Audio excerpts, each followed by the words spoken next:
Dan Mirsa, untuk lebih jelasnya terkait rencana pemerintah memungut tarif pajak pertambahan nilai atau PPN untuk sembako dan sekolah, kita segera bergabung dengan staf sus Menteri Keuangan Bapak Justinus Prastowo. Selamat siang Pak Justinus, salam sehat selalu Pak. Selamat siang Mbak Lady, salam sehat. Baik, Pak Justinus, ini bisa dijelaskan ya, pajak pertambahan nilai atau PPN mengintai sembako dan sekolah. Apa dasar pemerintah menerapkan pajak kebutuhan pokok masyarakat?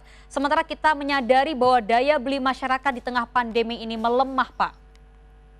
Baik, terima kasih Mbak Lady. Jadi saya ingin meluruskan, saat ini belum ada kebijakan yang akan mengenakan PPN termasuk untuk sembako dan jasa pendidikan. Yang ada adalah pemerintah saat ini sedang menyusun satu rancangan undang-undang bersama-sama dengan DPR, bahkan ini belum dibahas, yang tujuannya ingin meletakkan payung hukum atau landasan untuk kebijakan perpajakan pasca pandemi. Jadi kita sekarang fokus pemulihan ekonomi, kita juga memperhatikan kondisi ekonomi masyarakat, bahkan pemerintah saat ini menggelontorkan stimulus, insentif untuk semua lapisan masyarakat, termasuk bansos, maka tentu tidak bijak dan bukan intensi pemerintah untuk menerapkan kebijakan ini pada saat pandemi. Jadi sekarang kita sedang mencoba menyusun satu rancangan yang diterapkan nanti setelah pemulihan ekonomi selesai, dan kita ingin mendengarkan masukan dari banyak pihak. Karena apa? Karena kelak ketika ekonomi kita pulih, kita harus kembali mengoptimalkan penerimaan pajak kita untuk membiayai pembangunan dan untuk generasi kita di masa mendatang. Itu pertimbangan pemerintah.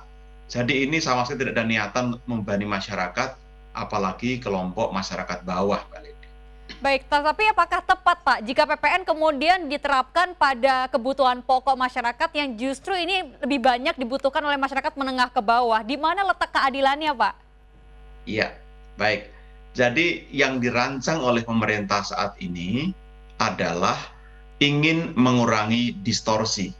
Banyak sekali pengecualian-pengecualian dalam undang-undang kita yang justru tidak memenuhi rasa keadilan. Nah, ini yang ingin kita perbaiki, kita ingin kembalikan supaya rasa keadilan terpenuhi dan justru berpihak pada kelompok masyarakat bawah. Saya beri contoh. Terhadap bahan kebutuhan pokok saat ini, semua bahan atau barang itu tidak dikenai PPN. Baik yang dikonsumsi oleh kelompok masyarakat atas maupun kelompok masyarakat miskin. Jadi kalau kita membeli beras premium dan membeli beras murah, itu sama-sama tidak kena PPN.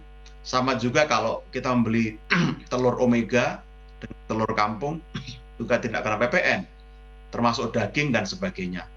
Nah, ini yang membuat justru distorsi terjadi, Mbak.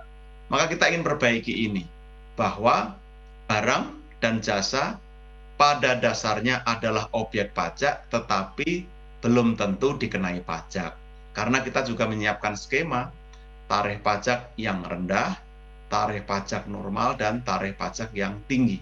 Begitu kira-kira, Mbak. Baik, saya menggarisbawahi bahwa Bapak menyatakan ingin mengurangi distorsi dan akan berpihak pada masyarakat. Saya ingin mendengar dari statement dari Bapak, artinya tidak akan ada kenaikan PPN pada kebutuhan pokok masyarakat ya Pak? Ya, tadi kita bedakan, barang kebutuhan pokok itu ada klasifikasinya, menurut jenis, harga, dan segmen yang membeli. Nah, saat ini malah tidak adil, ketika beras premium itu dibebaskan dari PPN. Ketika daging segar Wagyu itu tidak kena PPN. Ketika telur premium, sayur premium tidak kena PPN. Padahal yang mengkonsumsi adalah kelompok yang sebenarnya mampu membayar pajak. Ini yang ingin kita dudukkan. Jadi sebenarnya yang ingin dilakukan adalah memperbaiki skema kebijakannya, Mbak. Bukan soal kita mengenakan tidak. Nah, untuk kelompok masyarakat bawah, pemerintah tentu menyiapkan skema. Apakah nanti akan dikenai PPN dengan tarif rendah atau bahkan diberi fasilitas untuk tidak dipungut PPN. Tapi yang jelas, undang-undang saat ini mengatur para pengusaha, terutama pengusaha kecil yang berdagang di pasar dan sebagainya, yang omsetnya tidak melebihi 4,8 miliar setahun itu tidak memungut PPN. Jadi sekarang kondisi seperti itu dan kita merancang dengan skema yang saya sampaikan tadi. Apa jaminan Pak perlindungan untuk kemudian pengusaha-pengusaha kelas menengah ke bawah termasuk bagi konsumen menengah ke bawah bahwa mereka tidak akan dikenakan PPN yang akan memberatkan ekonomi mereka di tengah pandemi, Pak? Jaminannya seperti apa dari pemerintah? Ini bukan bicara jaminan, tapi ingin mengajak seluruh pihak memikirkan, Mbak, karena ini masih rancangan. Jadi nanti finalisasinya akan kita bahas bersama dengan DPR dan bersama dengan publik. Yang jelas saat ini kita ingin mengajak pemerintah, mengajak semua pihak memikirkan ada barang-barang yang semestinya bisa dikenai pajak karena dikonsumsi kelompok yang mampu. Dan justru dukungan untuk kelompok masyarakat bawah akan dilanjutkan dengan bansos, dengan subsidi dan sebagainya. Ini yang dipastikan. Lalu yang kedua kan pengusaha. Kita juga memberikan fasilitas pengusaha kecil yang tidak wajib memungut PPN, sehingga atas barang yang dijual pun tidak mengandung unsur PPN atau tidak perlu dipungut PPN-nya. Kita lebih ke sana, jadi ini masih sangat jauh ini Mbak. Mohon pengertian dari seluruh pihak, maka justru kami menantikan aspirasi, masukan, kritik yang konstruktif supaya skema yang lebih adil itu bisa kita bentuk, kita ciptakan. Tidak seperti saat ini, banyak distorsi, justru malah merugikan kalau masyarakat kecil karena mereka kehilangan hak untuk mendapatkan dukungan dari alokasi APBN yang lebih besar.